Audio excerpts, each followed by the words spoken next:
Segundo año finiquitado.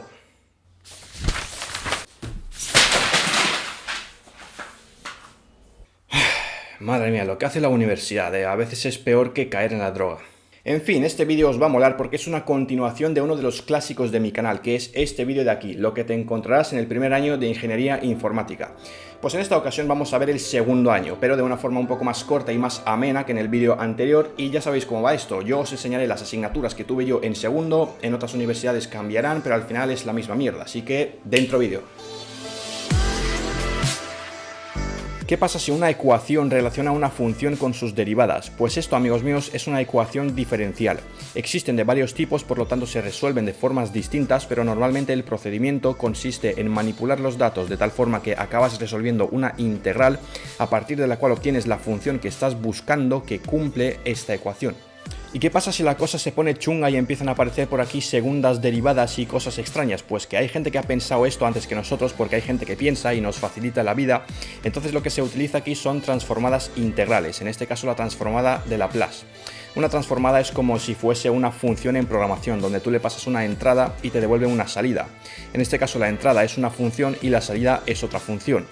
El procedimiento para resolver esto es muy similar, tienes que manipular estos elementos de tal forma que puedas ir aplicando estas transformadas y llegar a una función que cumple esta ecuación. ¿Utilizaré yo esto alguna vez en mi vida? No, pero por si las moscas, ahí está. Luego también había un poco al principio de la asignatura calcular volúmenes y áreas utilizando integrales dobles, pero esto era como para calentar, ¿sabes? Porque luego toda la asignatura era de ecuaciones diferenciales. Luego también había una parte de laboratorio donde nos enseñaban a programar en Máxima, que es un software libre para hacer cálculo usando computación, o sea, usando ordenadores, y la verdad que no estaba nada mal. Esta asignatura se resume en que básicamente tienes aquí 1.000.000 de fórmulas y tienes que saber en todo momento exactamente cuál aplicar. Evidentemente esto no hay que memorizarlo, sino que el día del examen lo llevábamos con nosotros, pero básicamente es eso, saber cuál aplicar. Los ejercicios eran muy de este estilo. Un servidor recibe una media de 292 peticiones por minuto. ¿Cuál es la probabilidad de que el tiempo entre dos peticiones consecutivas sea superior a 4 segundos?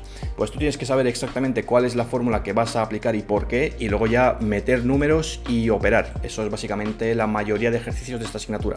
Luego también se veía bastante tema de distribuciones de probabilidad y sacar media, mediana, sacar porcentajes, sacar percentiles, cuando la media es representativa, cuando deja de serlo, en fin, esto es con lo que más me he quedado de esta asignatura porque es lo que acabas usando más frecuentemente. Lo otro pues se me va olvidando. Ah sí, también regresión lineal, esto también se usaba bastante. Después en la parte de laboratorio lo que hacíamos era programar en R. Esto si acabas haciendo algo de Data Science pues puede estar bastante interesante, aunque hoy en día se usa más Python que esto, pero bueno, te puedes adaptar fácilmente. Ampliación de matemáticas y estadísticas son las últimas asignaturas de matemáticas que hay en toda la carrera. Las siguientes que vamos a ver son ya más de toquetear software y hardware. Estructuras de datos es una asignatura muy útil. Lo que te enseñan aquí es a implementar desde cero y a utilizar distintos tipos de estructuras de datos. Cuando tú sabes programar pero no sabes estructuras de datos, que vendría siendo acabar primero de carrera, pues probablemente lo que vas a hacer cada vez que necesites almacenar muchos datos, valga la redundancia, es que vas a meter todos esos datos en un array. Y ya de ahí te apañas. Eso muchas veces es extremadamente ineficiente. Por lo tanto, aquí te enseñan estructuras de datos más avanzadas. Lo que estamos viendo aquí es el código para una lista enlazada circular doble. Eso puede parecer complicado, pero el hecho de estructurar la lista de esa forma facilita mucho los algoritmos sobre la misma. Vamos, es que esta función de aquí prácticamente te resuelve toda la estructura de datos. Otra cosa que se ve bastante son las tablas de dispersión o tablas de hash, y mediante ellas implementar hash sets o hash maps. Esto es prácticamente de lo más útil que hay en todo este año, o sea, literalmente. Lo que te permite hacer esto es que te permite buscar un dato instantáneamente. Si tú tienes una lista, pues tienes que ir ahí recorriendo uno a uno, bla bla, hasta que lo encuentras. Pero si tienes un hashmap o un hashset, en 0, lo encuentras. También se profundiza en tema árboles binarios, sobre todo árboles binarios de búsqueda, que es lo que estamos viendo aquí. Esto lo que te permite es almacenar los datos de forma ordenada, a diferencia de las tablas de dispersión.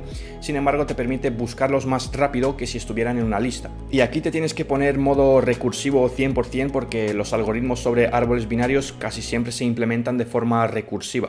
Finalmente lo que se ve es implementar grafos y algoritmos sobre grafos. En este punto la asignatura ya se vuelve un poco prácticamente teoría de grafos, pero bueno, a mí me moló bastante esta asignatura y es muy útil desde luego. En uno de mis vídeos anteriores dije que los sistemas operativos son una obra maestra, y es que efectivamente lo son. Esta asignatura lo que pretende es rascar un poco la superficie de cómo funcionan los sistemas operativos, porque es algo muy complejo, entonces para profundizar necesitarías muchas asignaturas, pero esta es, digamos, lo básico. Al principio de la asignatura con lo que se trabaja es con procesos en sistemas de tipo Unix y con llamadas al sistema operativo para manejar estos procesos. Entonces a ti te dan un código y tienes que analizar cuántos procesos se van a crear, en qué orden se van a crear esos procesos, qué proceso va a ser el padre de cuál va a ser la salida de estos procesos, o bien el caso inverso, te pueden dar una jerarquía de procesos y que tú la tengas que programar. Y al fin y al cabo con esto es con lo que vas entendiendo lo que es un proceso, porque a ti te pueden decir un proceso es un programa en ejecución, pero hasta que no empiezas a toquetearlo es complicado entender el concepto de proceso. Después esto avanza por comunicación y sincronización de procesos, entonces acabas creando un poco tus propias jerarquías de procesos para resolver un problema concreto.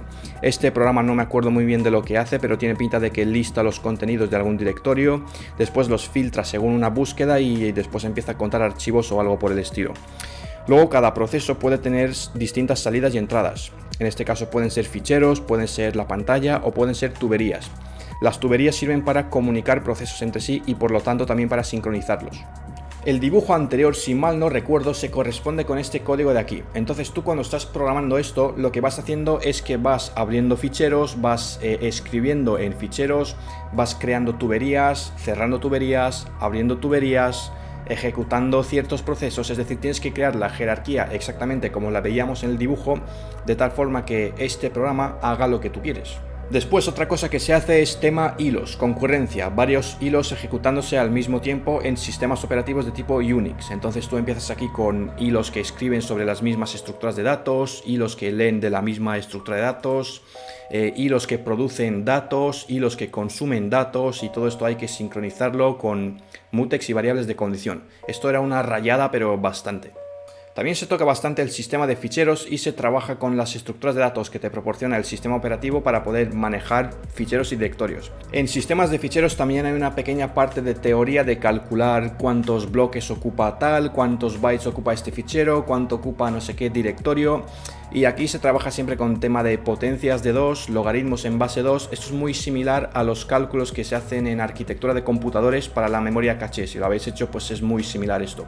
Dije que ya no había más asignaturas de matemáticas, pero que siempre te las vas a encontrar en las otras asignaturas, sobre todo matemática discreta y tema de base 2, potencias base 2 y logaritmos. Eso está por todos lados. Así que eso sería el resumen de sistemas operativos. De nuevo, en mi opinión, una asignatura muy útil, de las más útiles de este año. No es que te vaya a ayudar a programar mejor o a programar más rápido ni nada por el estilo, pero muchas veces vas a tener que interactuar con el sistema operativo para llevar a cabo ciertas tareas o con tema de concurrencia e hilos, y ahí es donde esta asignatura es útil. Después tenemos Introducción a redes. Esta asignatura me gustó tanto que la tuve que repetir 2 veces, me cago en la puta, es horrible. La parte de teoría consiste en memorizarse PDFs enormes de 30-40 páginas y luego el examen es tipo test. O sea, yo creo que esto es lo peor que se puede hacer para evaluar, pero bueno, ahora mismo me la suda lo que hagan porque la he aprobado, así que me da igual. En fin, de lo que trata la asignatura es de lo que su nombre indica, Introducción a redes. Te empiezan explicando desde arriba abajo cómo funciona el tema redes, empezando por la capa física, que vendría siendo muestrear o codificar señales para enviarlas a través de un cable o a través del aire si es una red inalámbrica. Luego, capa 2, enlace de datos, ya vendría siendo comunicar 2 tarjetas de red una con otra utilizando un medio físico como un cable. Capa 3, capa de red, aquí ya es donde se introducen los routers, las redes IP, direcciones IP, máscaras, saber por dónde enrutar paquetes, algoritmos de enrutamiento. Y capa 4 es ya capa de transporte, ahí es donde te enseñan un poco de TCP, UDP, protocolo TCP, UDP. Pero es que es infumable porque es todo teoría, o sea, esto es infumable pero 100%. Lo que sí que me gustó de esta asignatura es la parte del laboratorio, porque te explican un poco cómo manejar redes en sistemas Linux. Entonces empiezan con comandos básicos como consultar la IP que tiene tu máquina, añadirle una IP a tu ordenador, configurar DNS, configurar puerta por defecto, básicamente configurar internet desde cero en tu ordenador. Luego ya se hacen más cosas como montar redes pequeñas que tienen VLANs, que tienen túneles, que tienen NAT, cortafuegos. Son redes así muy pequeñas, pero bueno, sirve para entender más o menos los conceptos. Otra cosa que se hace es un poco analizar paquetes con Wireshark, que es este programa que te permite analizar tráfico en la red. Entonces, por ejemplo, si yo hago un ping a mi móvil, que ahora mismo tiene IP 192.168.1.115, si mal no recuerdo, pues fijaos que podemos ver aquí los mensajes del ping que está haciendo mi ordenador al móvil. Y también salen los mensajes de ARP, que es un protocolo para descubrir cuál es la dirección MAC de una dirección IP. Entonces, por ejemplo, en este caso, mi ordenador está preguntando que quién tiene la IP 115, que se lo digan. Pues eso es un mensaje de ARP. Más allá de eso, la asignatura es asquerosa, es que es una mierda. No estoy diciendo que las redes en sí son una mierda, no estoy diciendo eso, sino que la asignatura de introducción a redes en esta universidad es que está mal hecha, tío, está mal montada, no me gusta nada. Luego, cuando os enseñe la próxima asignatura de redes, veréis la diferencia que hay entre ellas. Esas han sido las asignaturas del primer semestre, ahora vamos con las del segundo semestre. Pero no sin antes meter por aquí una pequeña promo, y es que algunos me preguntáis que cuál es el monitor que uso. Pues si queréis pillarlo y además apoyar el canal, os dejo en la descripción mi link de afiliados de Amazon. Es un monitor que compré hace más o menos 1 año y medio y desde luego de las mejores inversiones que he hecho. Tiene un panel IPS con una reproducción de colores bastante acertada para disfrutar de un buen tema en tu editor de código favorito, así que para programar va genial, totalmente recomendable. Electrónica es, pues eso, una asignatura de electrónica básica que se da en prácticamente todas las carreras que sean de tecnología. Tiene dos partes, la primera electrónica analógica y la segunda electrónica digital. La asignatura empieza con temas diodos, que son componentes electrónicos que dejan pasar la corriente en un solo sentido, pero en el otro no, aunque existen otros tipos de diodos como los Zener que dejan que pasen ambos sentidos, pero solo bajo ciertas condiciones, entonces esto luego pues tiene varias aplicaciones. Después de aquí se pasa a tema transistores. Los transistores son importantes porque es con lo que están hechos los procesadores y muchos otros componentes de hardware.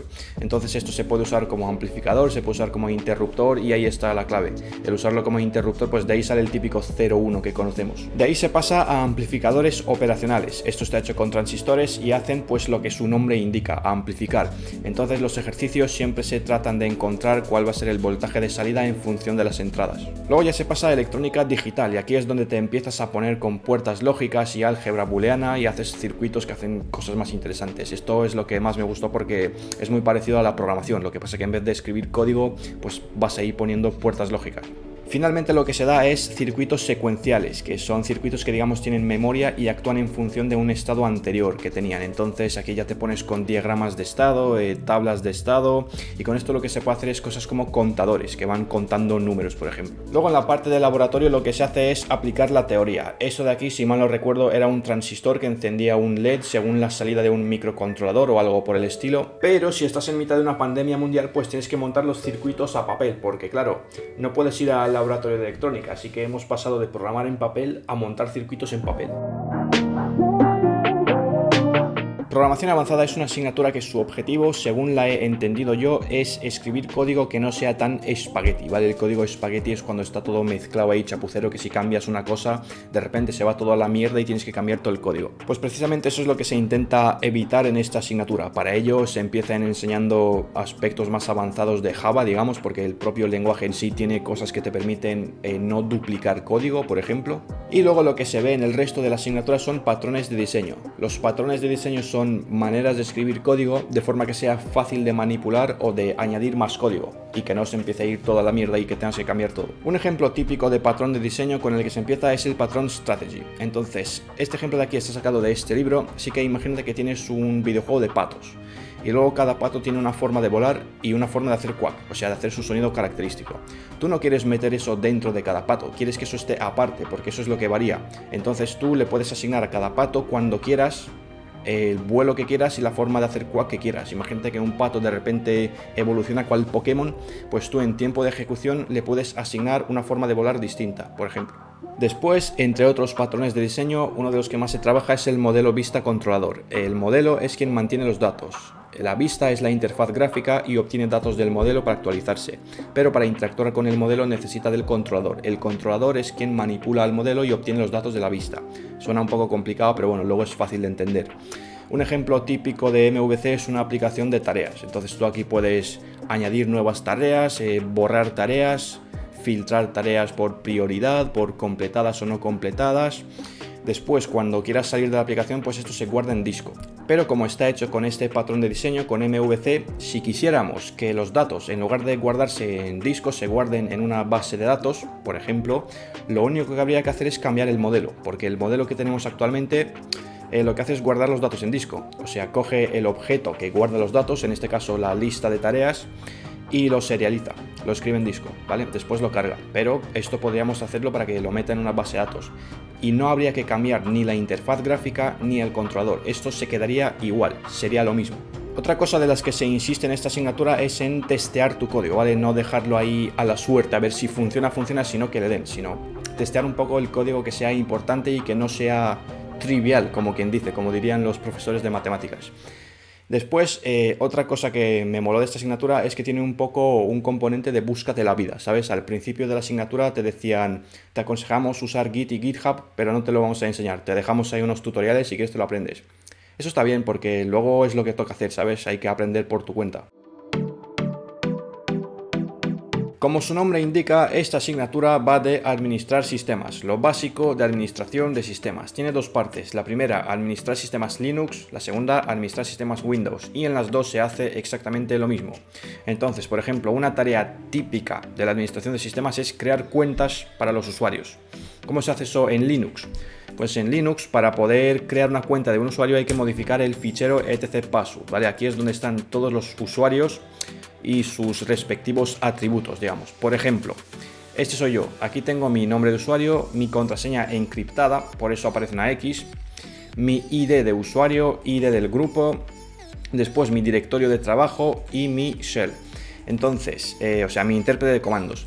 Entonces, esto es lo que hay que crear para cada usuario. Aquí tengo un script que hace eso para cada usuario. Otra cosa típica en el manejo de usuarios es añadirlos a distintos grupos, cambiarlos de grupo, etc, etc. Entonces, para eso hay que irse al fichero etc_group. Fijaos que, por ejemplo, yo estoy en varios grupos, ¿no? Pues esto, cuando administra sistemas, cada usuario hay que añadirlo a cierto grupo. Entonces, aquí también se hacen muchos scripts para añadir usuarios a distintos grupos. También se da tema de servicios o procesos en segundo plano. Por ejemplo, si yo quiero iniciar aquí un servidor de base de datos, por poner un ejemplo, pues hay que usar el comando systemctl en Linux, eso viene de system control, y después nombras el servicio que quieres iniciar. Para esto me va a pedir autenticación, pero una vez le das la contraseña, pues tú puedes comprobar si el servicio está corriendo usando status en lugar de start. Y aquí puedes ver que el servicio de Postgres, que es un sistema de gestión de base de datos, está corriendo. Lo que se hace en esta asignatura más que nada es crear tus propios servicios y cosas por el estilo. Se ven más cosas en esta asignatura como por ejemplo programar tareas. Yo que sé, que el sistema haga una copia de seguridad cada mes, por ejemplo.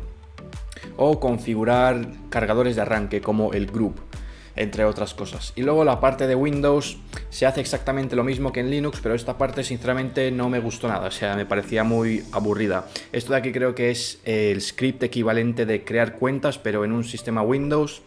Y esto no me gustaba mucho porque más allá de esto ya no hay scripts, o sea, la mayor parte de Windows es buscar en la interfaz gráfica cuál es la opción y clicar, ya está. Así que no me moló nada, me lo memoricé para probar el examen, pero bleh. Con lo que me quedo es con lo que aprendí de Linux. Administración y configuración de redes. Esta asignatura sí que es una buena asignatura a diferencia de la anterior de redes. Aquí es donde se aprende redes de verdad. De no ser por esta asignatura, ahora mismo poco sabría yo de redes.